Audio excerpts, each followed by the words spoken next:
નમસ્કાર મિત્રો, આપનું ફરી હાર્દિક સ્વાગત છે મારી યુટ્યુબ ચેનલ રુદ્રાક્ષ યોગાલયમાં। આજે આપણે કરીશું ચક્રાસનનો અભ્યાસ। ચાલો શરૂ કરીએ।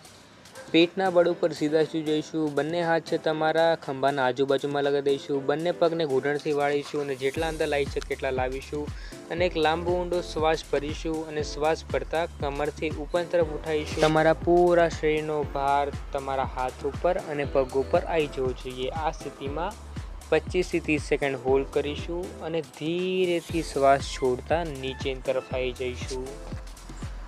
ચક્રાસન કરવાથી તમારા ફેસ પર ગ્લો વધે છે, શરીરમાં ફ્લેક્સિબિલિટી આવે છે, હાથ, કાંડા અને ખંભાઓ મજબૂત બને છે, પાચન શક્તિને વધારવામાં મદદ કરે છે। ચક્રાસન કરવાથી તમારા પગના સ્નાયુ મજબૂત બને છે અને ચક્રાસન કરવાથી સહન શક્તિ વધે છે। ચક્રાસન કોણ ના કરી શકે તે ડિસ્ક્રિપ્શનમાં લખ્યું છે, ત્યાં જઈને જોઈ શકો છો। હવે મળીશું નવા વિડીયોમાં નવા ટોપિક સાથે। ત્યાં સુધી ઓમ અસ્તુ।